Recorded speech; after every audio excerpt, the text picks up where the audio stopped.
साथ ही इस वीडियो के अंदर अब हम ये जो सरकार है, नरेंद्र मोदी की सरकार है, जो ये आरएसएस की सरकार है, भारतीय जनता पार्टी आरएसएस का हिस्सा है, जो भी संवैधानिक संस्थाओं पर बैठे हुए लोग हैं ये आरएसएस के स्वयंसेवक हैं। तो इस सरकार की दिशा क्या होगी, ये सरकार किस तरफ जाएगी, किस मुद्दे पर, किस क्षेत्र में क्या करेगी, इस पर हम चर्चा करेंगे ताकि आप इस सरकार के चरित्र को, दिशा को अच्छी तरीके से समझ पाएं। तो साथियों हम चर्चा शुरू करते हैं। पहली चर्चा साथियों हम नौजवानों से शुरू करते हैं। तो ये जो नौजवान हैं, नौजवान और छात्र और कारखाने के मजदूर कर्मचारी, ये जो पूरा वर्ग है, तबका है, इसके बारे में सरकार की क्या दिशा है, ये सरकार क्या कर रही है, क्या दिशा है और आगे क्या करने वाली है, इसको हम पहले समझते हैं। तो साथियों सबसे पहला जो सवाल है वो श्रम कानूनों से शुरू करते हैं। इस सरकारों ने श्रम कानूनों को नष्ट कर दिया। अब ये श्रम कानूनों को नष्ट ऐसे नहीं कर दिया, इसी सोच और विचार के साथ कर दिया, क्योंकि उनको जो मेहनतकश वर्ग है, जिस तरीके से वो मनुस्मृति में शूद्र के रूप में गुलाम था, इसी तरीके से आज के मेहनतकश वर्ग को पूंजीपतियों का गुलाम बनाना है। उन पर वो आश्रित रहे ताकि वो उसका ज़्यादा से ज़्यादा शोषण कर सकें, ज़्यादा से ज़्यादा उससे उत्पादन करा सकें, ज़्यादा से ज़्यादा अपना मुनाफा बना सकें। तो मजदूर कर्मचारी को क्या बना रहे हैं, ये मनुस्मृति का शूद्र बना रहे हैं, गुलाम बना रहे हैं। यही करने के लिए नरेंद्र मोदी ने अभी 29 कानून को ख़त्म करके 4 संहिताएं बनाई हैं, बन गई हैं, पारित हो गई हैं, नियम बन रहे हैं, अभी लागू हो जाएंगी, पास हो गई हैं।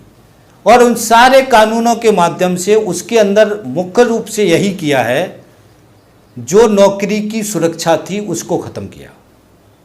नौकरी की सुरक्षा कैसे कि आपकी परमानेंट नौकरी है, आपको कंपनी भगाएगी नहीं, आप हर 3 साल में एग्रीमेंट होगा आपका, हर साल इंक्रीमेंट होगा, हर साल आपका वेतन बढ़ेगा।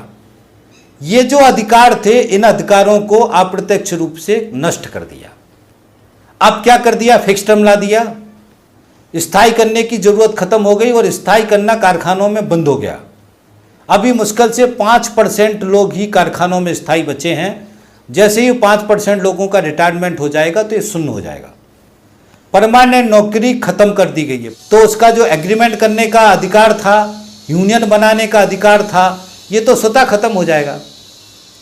जैसे आज की तारीख में कारखाने के अंदर यदि परमानेंट आदमी नहीं है तो यूनियन बना ही नहीं सकते, ठेका मजदूर यूनियन बना नहीं सकता है, ट्रेनिंग वाला बना नहीं सकता, फिक्स टर्म वाला बना नहीं सकता, तो कौन बनाएगा?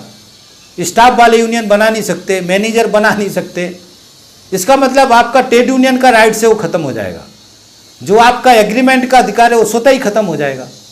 तो इस एक तीर से कई निशाने मार दिए उन्होंने।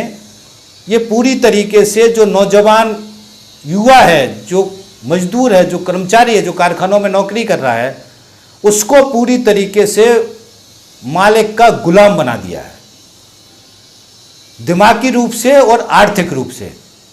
आर्थिक रूप से उसको कम से कम वेतन देना है, तो कम से कम वेतन क्या है? न्यूनतम वेतन। और सरकार ने आज की तारीख में जो उच्च कुशल का वेतन है वही नोटिफाई कर दिया डिग्री डिप्लोमा के बच्चों के लिए। यानी वो वेतन 10,000 होगा, 12,000 होगा, दिल्ली में सबसे ज़्यादा है, 20,000 करीब है। तो उस वही वेतन देना है, बस अलग अलग स्टेटों में अलग अलग है, उतना वेतन देना, उससे ज़्यादा देने का ज़रूरत नहीं है। तो इस तरीके से स्ट्रक्चर कर दिया कि आप उसका परमानेंट नौकरी नहीं है, नौकरी को भगाने के डर दिखा करके उससे आप ज़्यादा से ज़्यादा काम करा सकते हैं, ज़्यादा से ज़्यादा घंटे काम करा सकते हैं, ज़्यादा से ज़्यादा आउटपुट निकलवा सकते हैं और कम से कम पैसे में काम कराने के लिए मजबूर करा सकते हैं। तो ये कॉन्सेप्ट है जिस कॉन्सेप्ट को नरेंद्र मोदी की सरकार ने ला दिया है और लागू कर दिया है। कोरोना काल में उन्होंने काम के घंटे भी हटा दिए हैं, 8 घंटे की जगह 12 घंटे कर दिए। ओवर टाइम था उसको भी गुच्च कर दिया है, वो कुछ मिलने वाला नहीं है। तो बेसिक तरीके से इसको ख़त्म किया। दूसरा जो पक्ष है वो था कि कारखानों में जांच होती थी कि श्रम कानून जो भी हैं वो लागू हो रहे कि नहीं हो रहे। तो सारी जांचों को ख़त्म कर दिया और क्या कर दिया उसके अंदर कि मालिक अब सेल्फ डिक्लेरेशन देंगे, यानी मालिक ने लिख के दे दिया कि मेरे यहाँ श्रम कानूनों का 100% पालन होता है, तो सरकार उसको मान लेगी, फिर कोई जांच नहीं करेगी। कोई शिकायत करने जाएगा तो उसका कोई मतलब नहीं, कोई सुनने वाला नहीं। श्रम विभाग को भी खत्म कर रहे हैं, उसको श्रम विभाग को फैसिलिटेटर विभाग बना रहे हैं। तो आप यानी गुलामी में करोगे, गुलामी के में आवाज उठाने की कोशिश करोगे तो सरकारी तंत्र को ध्वस्त कर दिया है। कोई तंत्र नहीं बचेगा जो आपकी बात को सुनने के लिए भी होगा, कार्रवाई तो छोड़ दो, सुनने के लिए भी कोई नहीं होगा। इसलिए मजबूर होकर के आपको उसी गुलामी में जाना पड़ेगा। उसके अलावा जो कानूनी संरक्षण था, जो कोर्ट का संरक्षण था, जो अदालतों का संरक्षण था, वो सारा संरक्षण भी इसमें खत्म कर दिया है। आप कहीं नहीं जा सकते, आपको कोई कोर्ट में कोई आपका केस नहीं सुनेगा, आप स्थायी नहीं है, आपको निकालने भगाने का जो छूट दे दिया उसमें आप कोई भी मालिक भगा देगा, आप ना लेबर डिपार्टमेंट जा सकते ना कोर्ट, सब खत्म कर दिया। अब ये खत्म हो गया। अब अगला पार्ट है कि आदमी गुस्से में अपनी मांग को लेकर हड़ताल कर देते थे। मजदूर का सबसे बड़ा हथियार क्या है? हड़ताल है। कि जब मजदूर हड़ताल करवा करके अपनी मांग मनवा लेता है तो हड़ताल के अधिकार को भी लगभग नष्ट कर दिया। इतनी कंडीशन लगा दी कि हड़ताल हो ही नहीं सकते। और वो हड़ताल यदि अवैधानिक तरीके से की तो आपको जो जिसने हड़ताल की है उसके जो नेता हैं तो उनको कहा जाएगा कि इनने हड़ताल के लिए उकसाया, तो उनके ऊपर भारी आर्थिक दंड है और कई साल तक जेल में डालने का प्रावधान है। ये कर दिया। जो कर्मचारी हड़ताल पर जाएंगे उनको आर्थिक दंड है और उनको जेल में डाला जाएगा।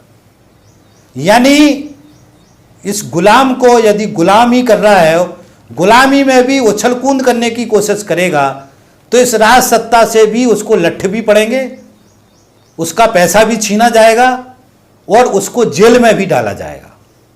ये व्यवस्था भी इस नरेंद्र मोदी की सरकार ने कर दी है। अब इस करने के बाद का इसका मतलब क्या है?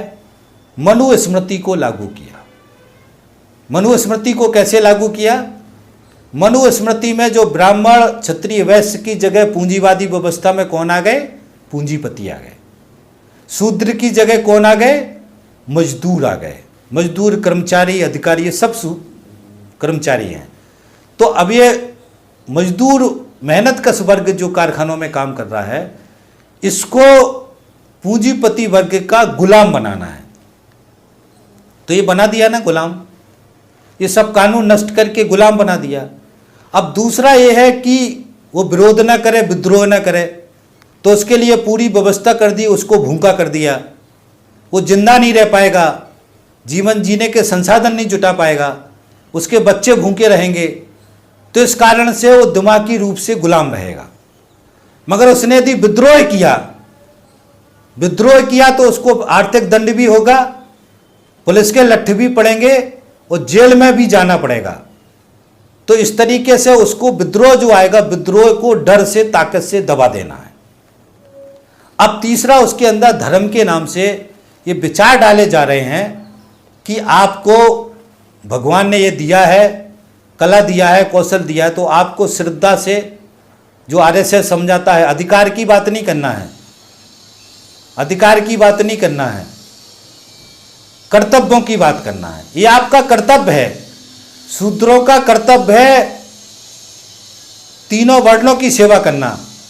तो यहां आज शूद्रों का कर्तव्य है, मजदूरों का कर्तव्य है पूंजीपतियों की सेवा करना।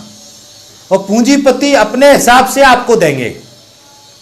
जैसे वर्ण व्यवस्था में उन्होंने जूठन दे दिया, फटे पुराने कपड़े दे दिए, कुछ घर का पुराना सामान दे दिया, उसी से जिंदा रहना है। उसी तरीके से पूंजीपति आपको जो भी दे दे उससे जिंदा रहना है, विद्रोह नहीं करना है, सवाल नहीं उठाना है, कोई बात नहीं करनी है। ये इस नरेंद्र मोदी की सरकार ने कर दिया है, करने वाला नहीं है, कर दिया है। इस तरीके से इस मनुस्मृति को लागू कर दिया है। अब जो भी नौजवान बच्चे हमारे, चाहे कॉलेज में पढ़ रहे, यूनिवर्सिटी में पढ़ रहे, बहुत बड़ा इंजीनियरिंग बन के निकल रहे हैं, दुनिया की पढ़ाई पढ़े, सब पढ़े लिखे बच्चों का आने वाले समय में ये सब दुर्दशा होना है। इसी वे में उनको नौकरी मिलनी है, इसी वे में काम करना है। उसमें टॉप क्रीम रहेगी। 5% 10% लोग ऐसे रहेंगे जो हायर अथॉरिटीज में रहेंगे, उनको वेतन ठीक रहेगा, मगर उनको भी वेतन पिछले परिस्थिति के अनुसार कम रहेगा। जैसे पहले मैनेजर का वेतन 50,000 होता था, तो आज मैनेजर 20,000 में मिल रहे। ये भी उनका भी वेतन कम होगा, मगर उनका वेतन नीचे के जो गुलाम हैं इनसे थोड़ा ठीक होगा। तो मेहनत का वर्ग को क्या है, गुलाम बना दिया। अब इनको कभी परमानेंट नौकरी नहीं मिल रही, कभी स्थायी रोजगार नहीं मिलना, इनको कोई सामाजिक सुरक्षा नहीं मिलना, कंपनी के अंदर सेफ्टी का कोई कानूनी तरीके से दंडात्मक जो कार्रवाई थी, जैसे उसके अंदर सेफ्टी के कारखाने के अंदर बाथरूम होंगे, पानी होगी, कैंटीन होगी, सब मालिक पे छोड़ दिया। तो ये जो सारी व्यवस्था है, ये वापस उन्होंने इस मनुस्मृति की जो हिंदू राष्ट्रीय जीवन की जो व्यवस्था, जो गोलवलकर समझाए हैं, इस माध्यम से उसको लागू कर दिया। अब भविष्य में इन सब को, जो हमारे बच्चे हैं, आने वाली पीढ़ी है, इनको पूंजीपतियों के सामने गुलाम के रूप में काम करना है, जिस तरीके से मनुस्मृति में शूद्र काम करते थे। अभी आपको, मेरे को लग रहा समझ में आ गया, वो इतना काफ़ी है, ये हो गया है। अब जैसे बच्चों की शिक्षा के बारे में समझ लेते हैं। नई शिक्षा नीति आ गई, जिसके अंदर 2 काम किए उन्होंने। एक तो ये किया कि बच्चों को पढ़ाने की ज़रूरत नहीं है, इसलिए उन्होंने क्या किया कि शिक्षा व्यवस्था में शिक्षा को निजीकरण के लिए छूट दे दी। सारा शिक्षा निजीकरण होगा, इतना महंगा होगा कि गरीब आदमी, आम आदमी अपने बच्चों को पढ़ा नहीं पाएंगे, क्योंकि कारखानों में नौकरी में पैसा नहीं मिल रहा है, खेती भी इन्होंने बर्बाद कर दी है। तो जो पैसा होगा नहीं आम आदमी के पास, तो बच्चों को पढ़ाएगा कैसे? उसको पढ़ाना नहीं है, ताकि ये सारे बच्चे जो है अनपढ़ रहें। वो अनपढ़ों को धर्म का नशा चढ़ाना आसान होता है, गंवार रहें, अनपढ़ रहें। अभी आरएसएस जो लिंचिंग के लिए इस्तेमाल कर रहा है, जो ये आरएसएस का झंडा लेके उपद्रव कर रहे हैं, तलवार लेके, सब ये इसी तरीके के युवा हैं जिनके दिमाग को उन्होंने विकृत किया है। तो ये जो बेरोजगार युवा हैं, उनको, उनके दिमाग को विकृत करना है। तो शिक्षा के अंदर उन्होंने क्या कर दिया, निजीकरण कर दिया। और उन्होंने अब शिक्षा का जो पैटर्न बदल रहे हैं, जिसमें वो कथा कहानियां पढ़ाएंगे, नकली इतिहास जो उनका हिंदू दर्शन के आधार पर जो उनका इतिहास, उसको पढ़ाएंगे, बाकी सारी चीज़ें हटा देंगे। तो जो हिंदू दर्शन का जो मनुस्मृति और जो दिमाग में नसीब, किस्मत, कर्मकांड, ये सब दिमाग में भरेंगे, ताकि जो कारखाने में दुर्दशा होगी उसको वो अपना नसीब, किस्मत मान के उस दुर्दशा को सहन करेगा। इस तरीके से नौजवान पीढ़ी को शिक्षा के माध्यम से दिमागी रूप से गुलाम बनाने का एक पूरा योजना बन गया है, जो भविष्य में शिक्षा नीति के रूप में हमारे सामने आ गया है। आगे जैसे ही लागू होगा, तो कुछ सालों में, 10-20 सालों में इसके परिणाम हमारे सामने आने लगेंगे। तो ये शिक्षा व्यवस्था पर बड़ा खतरा हो गया। और वो अधिकारी, बड़े बड़े लोग हैं, वो बड़े बड़े जो अमीर लोग हैं, पूंजीपति हैं, उन्हीं के बच्चे ही बड़े अधिकारी बनना है। जैसे कलेक्टर कौन बनेगा, जो बड़े आदमी का बेटा है। इंजीनियर कौन बनेगा, जो बड़े आदमी का बेटा है। डॉक्टर कौन बनेगा, जो बड़े आदमी का बेटा है। तो अधिकारी ऑफिसर कौन बनेगा, जो बड़े आदमी का बेटा है। तो उसके दिमाग में पहले से रहेगा कि गरीब तो गरीब है, ये तो दुर्दशा इसकी होनी ही है, और उसी तरीके से ट्रीट करें, गरीबों की भावना ना उनके अंदर आ जाए। इस तरीके के कॉन्सेप्ट को आरएसएस शिक्षा व्यवस्था के अंदर लागू कर रहा है। उन्होंने जैसे आईएएस पीसीएस जो बनते हैं, अब उन्होंने आईएएस पीसीएस भी बिना परीक्षा के, जिसको आरएसएस चाहेगा उसको आईएएस बना देगा, ये भी खोल दिया है, ताकि वो अपने विचार के लोगों को, जो उनके जो पढ़ लिख करके कंपटीशन में पास नहीं हो सकते, उनको इस माध्यम से एडमिनिस्ट्रेशन में घुसाएंगे, ताकि उनसे वो दमन करवा सकें, उनसे वो अत्याचार करवा सके आम जनता के ऊपर। ये सारे खतरे उसके अंदर से उन्होंने डाल दिए हैं। आगे और विकराल रूप में, विकट रूप में दुर्दशा पड़ने वाली है। हमारे जो बच्चे हैं, आने वाली पीढ़ी है, उनकी बहुत बुरी दुर्दशा होने वाली है। ये जो आरएसएस के लोग हैं वो भी समझ जाएं, उनके बच्चों की भी दुर्दशा होने वाली है। जो आज की तारीख में भारतीय जनता पार्टी के नेता बने फिर रहे, उनकी भी दुर्दशा होने वाली है। जो ये स्वयंसेवक बने फिर रहे, इन स्वयंसेवकों के बच्चों की भी ये दुर्दशा होने वाली है आने वाले समय में, ये बिल्कुल सुनिश्चित है। तो ये एक बड़ा षड्यंत्र है जो नौजवान बच्चों के रूप में और मेहनतकश वर्ग के रूप में ये सरकार कर रही है, और उन्होंने इसको पूरा कॉन्सेप्ट को कर दिया है।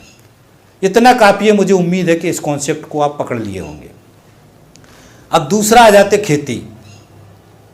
खेती को इन्होंने पूरी तरीके से बर्बाद कर दिया, और खेती पर जो ये 3 काले कानून लेकर के आए हैं, ये इसी कॉन्सेप्ट में इनका एक कदम है कि ये देसी विदेशी पूंजीपतियों का कब्जा खेती पर कराना चाहते हैं। जैसे मैंने बताया, मनुस्मृति में किसका कब्जा था? ब्राह्मण क्षत्रिय वैश्य का। तो ब्राह्मण क्षत्रिय वैश्य की जगह आज कौन हो गए? पूंजीपति हो गए। इसलिए अब ये कब्जा किसका कराना चाहते हैं? पूंजीपतियों का। इसलिए देसी विदेशी पूंजीपतियों का कब्जा कराना चाहते हैं खेती के पूरे सेक्टर में। इसलिए इन्होंने खेती के सेक्टर को खोल दिया देसी विदेशी कंपनियों के लिए। असल लड़ाई यही है।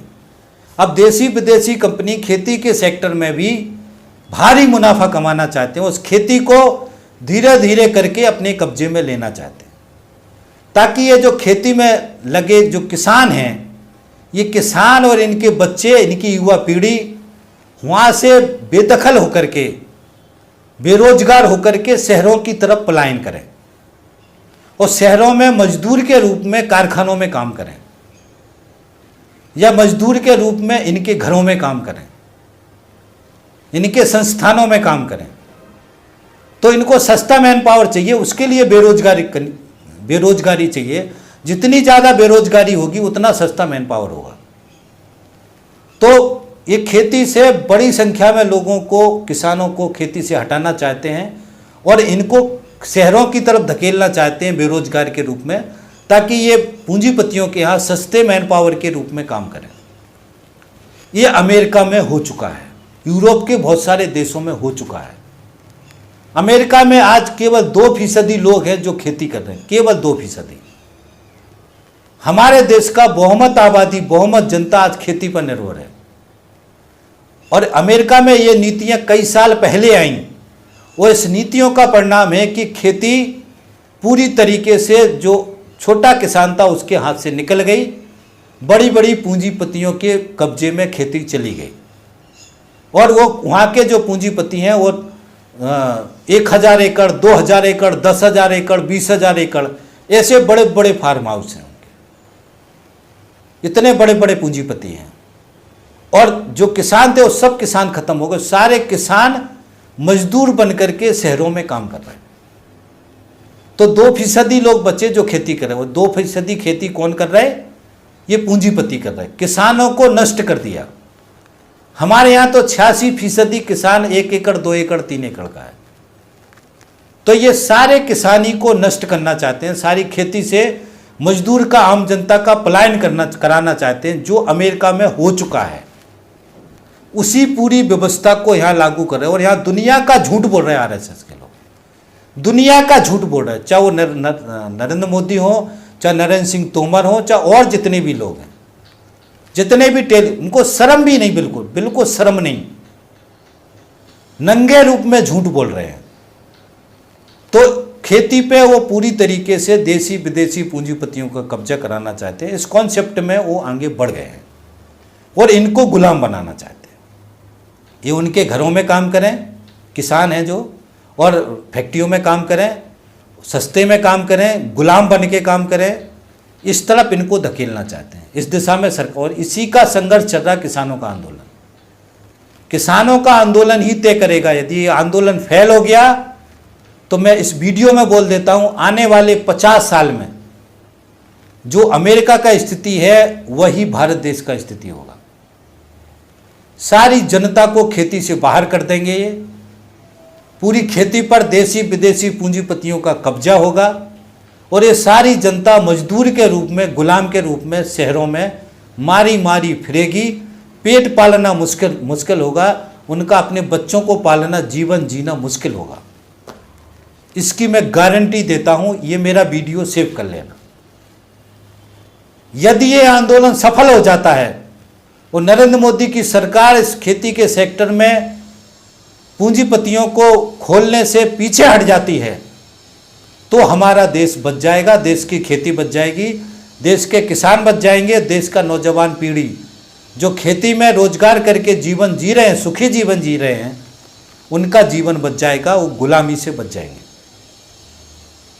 ये साथियों खेती के ऊपर है। इसलिए खेती को खेत मजदूर, इसलिए इन्होंने क्या किया, धीरे धीरे करके खेती को बर्बाद कर दिया, महंगाई बढ़ा दी, पूंजीपतियों के लिए खोल दिया, लागत बढ़ गई, डीजल पेट्रोल के दाम बढ़ा रहे हैं, खाद बीज के दाम बढ़ गए, कीटनाशक के दाम बढ़ गए, आदमी के जो मजदूरी है उसकी भी कॉस्ट बढ़ गई, क्योंकि मजदूर का खाना खाने का सारा संसाधन बढ़ गया। तो इस सब महंगाई के कारण से जो फसल निकल रही उसकी जो लागत है वो लागत ही निकलना मुश्किल हो रही है। तो खेती को इन्होंने बर्बाद कर दिया। न्यूनतम समर्थन मूल्य लागू नहीं कर रहे, न्यूनतम समर्थन मूल्य पे फसल बिके इसकी गारंटी नहीं दे रहे। तो इस फसल को बर्बाद कर रहे, बर्बाद इसलिए किया ताकि एक किसान मजबूर होकर के, बर्बाद होकर के इस खेती को देसी विदेशी पूंजीपतियों को सौंप दे। ये पूरा बहुत बड़ा साथियों एक षड्यंत्र है जो आरएसएस कर रहा है, बीजेपी कर रही हो। इस षड्यंत्र से वो हमारे देश के अंदर मनुस्मृति लागू कर रहे हैं। मनुस्मृति का सोच क्या है, मैं दोबारा फिर बोल देता हूं। ब्राह्मण क्षत्रिय वैश्य की जगह पूंजीपति, शूद्रों की जगह मजदूर और किसान। तो शूद्र क्या थे, गुलाम थे। तो मजदूर किसान क्या होना, गुलाम होना है। आज की तारीख में किसान मालिक है, अपनी खेती का मालिक है वो, तो मालिक नहीं होना है, गुलाम बनना है। जब पूंजीपति सब खेती उससे छुड़ा लेंगे तब पूंजीपति मालिक हो जाएंगे, यानी ब्राह्मण क्षत्रिय वैश्य की जगह पूंजीपति हैं तो पूंजीपति मालिक हो जाएंगे और किसान और जो आम जनता उनका गुलाम हो जाएगा। यही तो मनुस्मृति है, यही तो मनुस्मृति की व्यवस्था है, यही तो गोलवलकर समझा रहे हैं इस विचार नवनीत के अंदर, जिस व्यवस्था को आरएसएस लागू कर रहा है। ये भी हमको अच्छी तरीके से ध्यान रखा और संघर्ष को, जो किसानों का संघर्ष चल रहा है उसको समर्थन देना है कि संघर्ष से जीत हो, सरकार पीछे हटे, तभी देश बचेगा, तभी देश का किसान बचेगा, तभी देश का नौजवान बचेगा। वो इसी तरीके से हर सेक्टर में सरकार को पीछे धकेलना है। इस बात को भी साथी ध्यान, मुझे उम्मीद है कि आप इस बात को अच्छी तरीके से समझ गए होंगे। अब साथियों अगली बात करते हैं हम मुसलमानों के बारे में। तो मुसलमानों के बारे में और ईसाइयों के बारे में इनकी बिल्कुल स्पष्ट समझ है कि मुसलमान और ईसाइयों के नाम पे ही ये ध्रुवीकरण कर रहे हैं, पूरी पॉलिटिक्स उसी के ऊपर है। आने वाले समय में भी मुसलमानों पर हमले होंगे, मुसलमानों के अधिकार काटे जाएंगे, मुसलमानों का जो इस्लाम धर्म है उसको धीरे धीरे करके कमज़ोर करने की कोशिश की जाएगी, उसको धीरे धीरे करके ख़त्म करने की कोशिश की जाएगी और उनके सारे जो सिद्धांत हैं, सारे जो परंपराएं हैं उनको गलत कहा जाएगा। उनको धीरे धीरे करके ये बार बार एहसास कराया जाएगा कि आप मुसलमान बनने के पहले हिंदू थे, इसलिए आप वापस हिंदू धर्म में आ जाओ। तो जब तक हिंदू धर्म में जो नहीं आएगा उसको ये उसके ऊपर अत्याचार करेंगे, उसकी दुर्दशा करेंगे, जो अभी कर रहे हैं। वो अभी भी मुसलमानों के अंदर भी एक वर्ग है जो राम और कृष्ण की भक्ति को मानता है। इसमें गोलवलकर ने भी वो बताया है, वो नाम मैं भूल गया हूँ। दो कोई वर्ग हैं मुसलमानों के जो इस्लाम को मानने के साथ में जो हमारे हिंदू धर्म के जो हमारे पुराने जो गुरु हैं उनको भी मानते हैं। तो जो इस तरीके के मुसलमान हैं उनको आरएसएस सही कहता है। आने वाले समय में मुसलमानों को इसी तरफ ले जाएंगे वो। तो ये मुसलमानों के ऊपर निरंतर एक अत्याचार का सीक्वेंस निरंतर चलेगा। या तो वो मुसलमान सारे इसी तरीके से कन्वर्ट हो जाएं कि वो हिंदू धर्म को और हिंदू धर्म की राजसत्ता को, हिंदू राष्ट्रीय जीवन को स्वीकार कर लें और अपना मुसलमान के रूप में जो उनका अस्तित्व है उसको ख़त्म कर दें, धीरे धीरे ख़त्म कर दें। या पूजा पद्धति वो इस्लाम की मानते रहे, बाकी वो हिंदू धर्म के जो राम हैं, कृष्ण हैं, हनुमान हैं और भी जो भी भक्त हैं, जो भी उनके पुराने जो गुरु हैं, उनको मानने लगे, वो उनका आदर करने लगे, उनको धर्म के रूप में स्वीकार लें, तो वो यहाँ मुसलमान के रूप में रह सकते हैं। ये नहीं मानेंगे, जैसे कुछ लोग वंदे मातरम वाला जो कॉन्सेप्ट है, ये भी समझना है साथियों। वंदे मातरम का जो कॉन्सेप्ट है, ये कॉन्सेप्ट है आरएसएस का, हिंदू राष्ट्र का। वो झंडे लिए भगवा जो भारत माता, उसको वंदे मातरम कहते हैं। वो मुसलमान को मार के जब वंदे मातरम बुलवाते हैं, इसका मतलब है कि वो उसको हिंदू बना देते हैं वो। और जो मुसलमान है वो वंदे मातरम नहीं कहते हैं, वो इसीलिए नहीं कहते हैं कि उसके अंदर वो इस दर्शन से वंदे मातरम कहलवाते हैं। भारत माता की जय मुसलमान कहते हैं, जो तिरंगा लिए भारत माता उसकी जय कहते हैं, भारत माता की जय के मुसलमान नारे भी लगाते हैं। मगर वंदे मातरम का जो कॉन्सेप्ट आरएसएस लेके आता है पीछे से, उसका वो मना करते हैं। वो हिंदू राष्ट्र की अवधारणा जिसमें मुसलमानों का कोई जगह नहीं है। ये सारी चीज़ें भी ध्यान रखना है। ये सारे अत्याचार, जबरदस्ती, दादागिरी मुसलमानों पे अभी बढ़ने वाला, ये बिल्कुल सुनिश्चित है। ईसाइयों का भी यही हालत होने वाला है।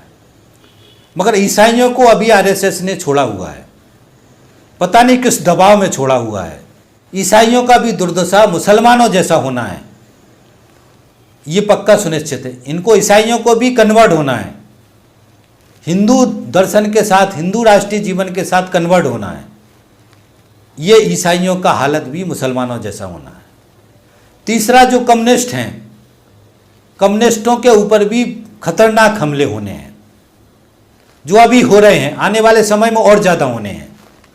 क्योंकि विचारधारा के रूप में कम्युनिस्ट विचारधारा ही है, भौतिकवादी दर्शन ही है, जो इस राष्ट्रीय जीवन या भाववादी दर्शन का विकल्प है, इसका काट है वो।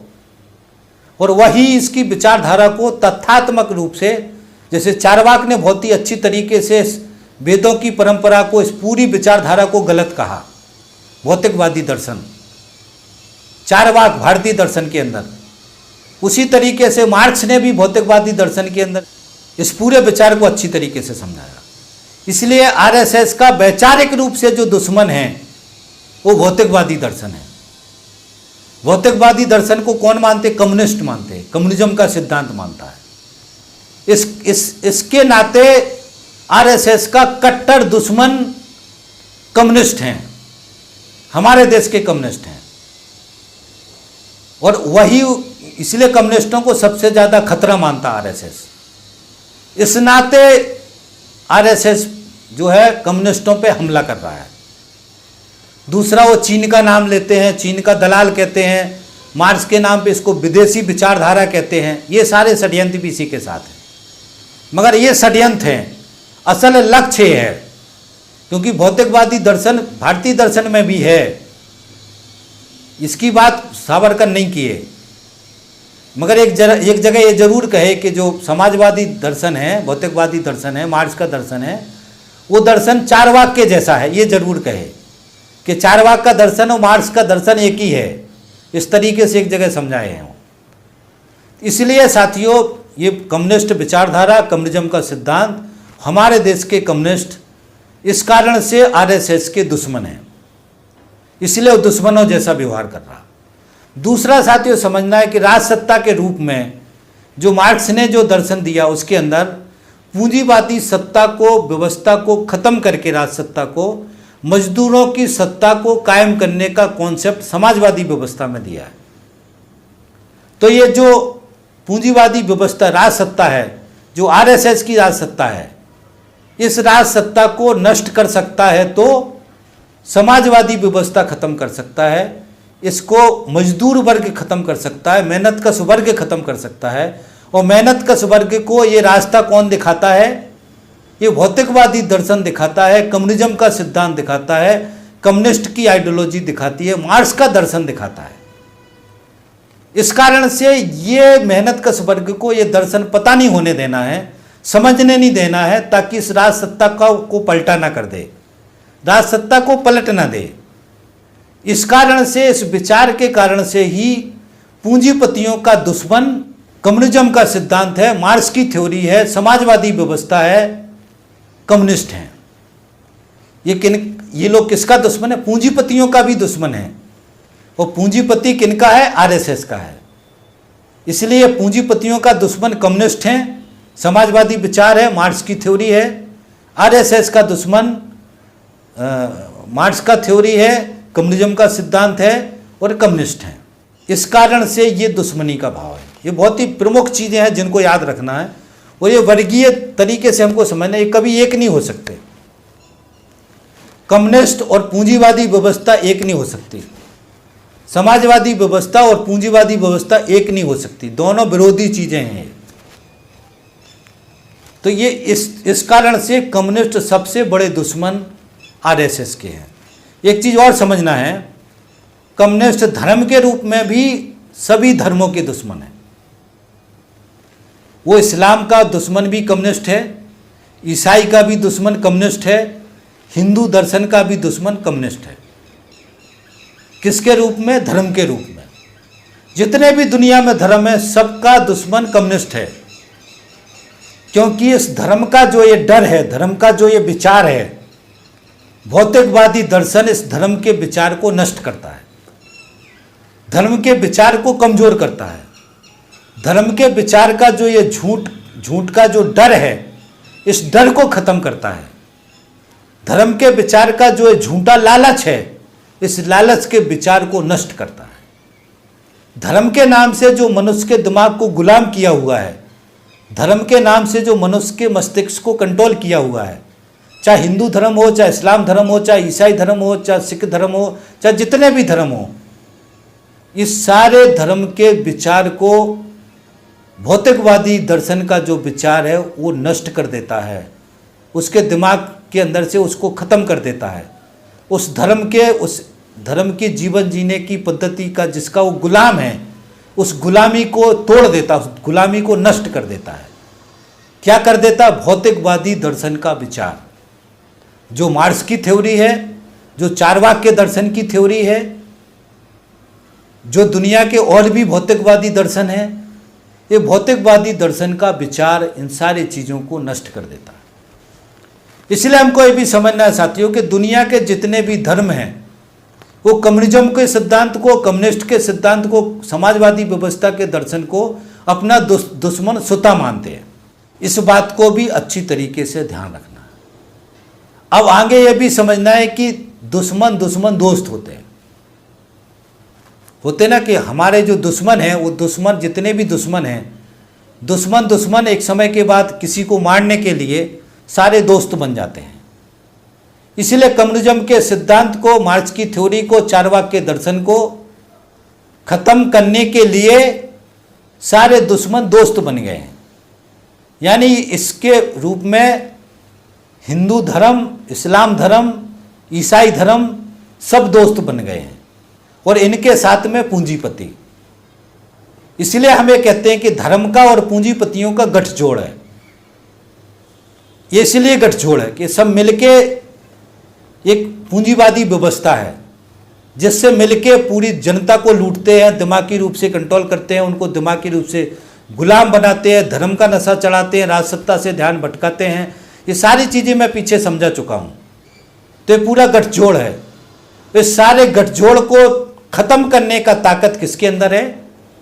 कम्युनिज्म के सिद्धांत के अंदर है, कम्युनिस्ट विचारधारा के अंदर है, भौतिकवादी दर्शन के अंदर है, मार्क्स की थ्योरी के अंदर है, चारवाक का जो दर्शन है उसकी थ्योरी के अंदर इस सबको नष्ट करने की ताकत है।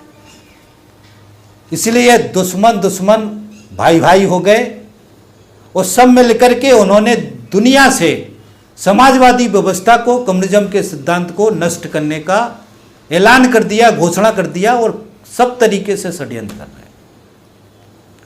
अब हमको, जब वो दुश्मन भाई हो सकते हैं, तो हमको भी भाई होना है। तो हमारे भाई कौन है? हमारा भाई मेहनत कश वर्ग है, मजदूर है, किसान है, छोटा दुकानदार है, जितने भी मेहनत कश वर्ग है, अब जैसे मजदूरों में मजदूर है, मैनेजर है, परमानेंट वर्कर है, स्टाफ के लोग हैं, ये सब मेहनत कश वर्ग है। किसानों में छोटा किसान है, खेत मजदूर है, मध्यम वर्गीय किसान है, धनी किसान है, ये सारा मेहनत कश वर्ग है।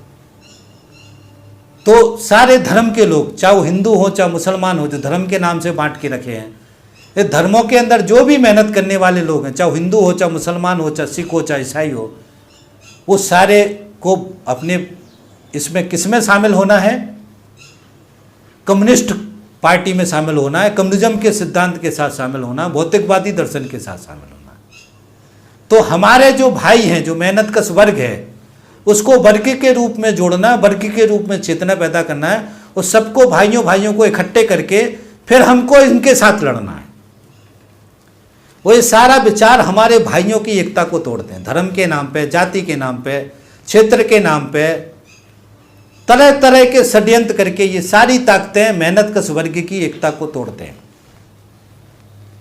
वो इसलिए तोड़ते हैं क्योंकि वो समझते हैं कि अगर इनको कभी एहसास हो गया कि हम सबको एक होना है, मेहनत कश वर्ग एकजुट होकर के सत्ता बना सकता है, हमारी इस सत्ता को, शोषणकारी तंत्र को नष्ट कर सकता है, तो मेहनत कश वर्ग ही संख्या में ज़्यादा है, कभी भी सत्ता पे कब्जा कर लेगा, क्रांति कर देगा, वो इस सत्ता को पलट देगा, इस सत्ता पे कब्जा कर देगा, पूंजीपतियों को भगा देगा, सारा जो संपत्ति है उसका राष्ट्रीयकरण कर देगा।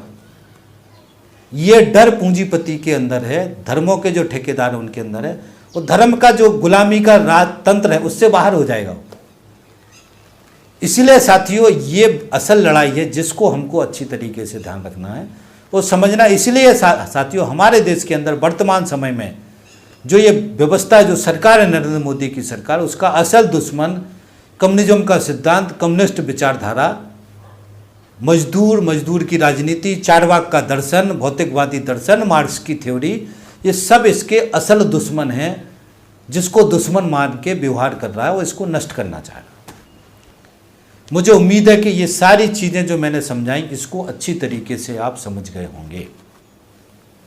तो इन सारे तथ्यों को, तर्कों को वर्गीय रूप से, फिजिकली रूप से, दिमागी रूप से हमको एक षड्यंत्रकारी जो हमारे पीछे षड्यंत्र कर रहे हैं, इन सभी षड्यंत्र को समझते हुए हमको अपनी एकता बनानी है, एकजुटता बनानी है इन सबको तोड़ने के लिए। वो आगे हमारा लक्ष्य होगा सबकी एकता बनानी है, मिलकर के संघर्ष करना है, एकजुट करना है, वो इस पूरी व्यवस्था को तोड़ना है। चाहे वो धर्म के रूप में है, उससे हमको दिमाग से उसकी जो बेड़ियां हैं, जो डर है, उसको तोड़ना है। राज सत्ता के रूप में इस पूंजीवादी सत्ता की व्यवस्था, इसको तोड़ना है। वोट की राजनीति के रूप में हमको भारतीय जनता पार्टी और कांग्रेस पार्टी के जो ये पूंजीपतियों की पार्टियां, इनको तोड़ना है। वोट के रूप में हमको जो हमारे देश के अंदर कम्युनिस्ट पार्टियां हैं, समाजवादी व्यवस्था की जो पार्टियां, उनको मजबूत करना है, उनको सत्ता में लाना है, उनको ताकतवर बनाना है, उनके साथ हमको जुड़ना है, उनको वोट करना है, उन्हीं को वोट करना है। कभी जाति के नाम पे, धर्म के नाम पे, ये हिंदू मुसलमान के नाम पे, सब हम गलत कर रहे हैं। इन सब से हमको बाहर, हमको अपना असली दुश्मन कौन है उसको पहचानना है, वो असली दुश्मन को टारगेट करके फिर अपना पूरा काम करना है। मुझे उम्मीद है कि अब ये सारी चीज़ें आप समझ गए होंगे, आप ये सारी समझ जाएंगे, चीज़ें समझ गए होंगे तो सही दिशा में साथियों चलेंगे। तो ये कम्युनिस्टों के ऊपर हमले होने का पीछे का बैकग्राउंड है जो मैंने आपको समझाया, और आने वाले समय में हमले बहुत तीखे होने वाले हैं, सभी रूप में हमले होने वाले हैं, सभी तरीके से मेहनत कश वर्ग की एकता को छिन्न भिन्न करने वाले हैं, उनको गुलाम बनाने वाले हैं, गुलामी में वो जिए, उस तरीके की परिस्थिति पैदा करने वाले ताकि वो विद्रोह ना कर पाएँ। सब चीज़ें मैं पीछे बता चुका हूँ। मुझे उम्मीद है कि ये सारी चीज़ें आप समझ गए होंगे। अब साथ ही इस वीडियो को मैं यहीं ख़त्म करता हूँ, नहीं तो वीडियो काफ़ी लंबा हो जाएगा, और आपसे अपीलें करता हूँ एक वीडियो अभी और बनाऊँगा जिसमें बाकी क्षेत्रों में भी आरएसएस की सरकार का क्या दशा होगा वो मैं अगले वीडियो में बताऊँगा। इतने मुद्दे मैंने इस वीडियो में कवर कर लिया। अब इस वीडियो को यहीं ख़त्म करता हूँ। आपसे निवेदन है कि आप इसके आगे के वीडियो सुने और इसके आगे जो वीडियो बने उनको भी सुने ताकि सब चीज़ों को आप अच्छी तरीके से समझ पाएँ। दर्शन सीरीज के सारे वीडियो सुने, खासतौर से विचार नवनीत, हमें हमारी राष्ट्रीयता की परिभाषा, हिंदुत्व की थ्योरी, इनके वीडियो जरूर सुने। ताकि इन पूरे साजिश षड्यंत्रों को आप अच्छी तरीके से समझ पाएँ। हमारी प्ले लिस्ट पर जाएँ, उस पर विजिट करें, और भी बहुत सारे फोल्डर हैं उनको सुने। जो भी वीडियो आपको अच्छे लगते हैं उनको ज़्यादा से ज़्यादा शेयर करवाने में सहयोग करें। हमारे चैनल को सब्सक्राइब कर लें, घंटी दबा दें, ताकि इस तरह की जो भी वीडियो हम बनाएं और उसमें डालें उनको उनका नोटिफिकेशन आपको मिले, आप उनको तुरंत सुन सकें और सुनने के बाद ज़्यादा से ज़्यादा शेयर करवाने में सहयोग कर सकें। आप सहयोग करेंगे, इसी आशा उम्मीद के साथ इस वीडियो में मैं अपनी बात ख़त्म करता हूँ। थैंक यू साथी, धन्यवाद, थैंक्स। मिलते हैं अगले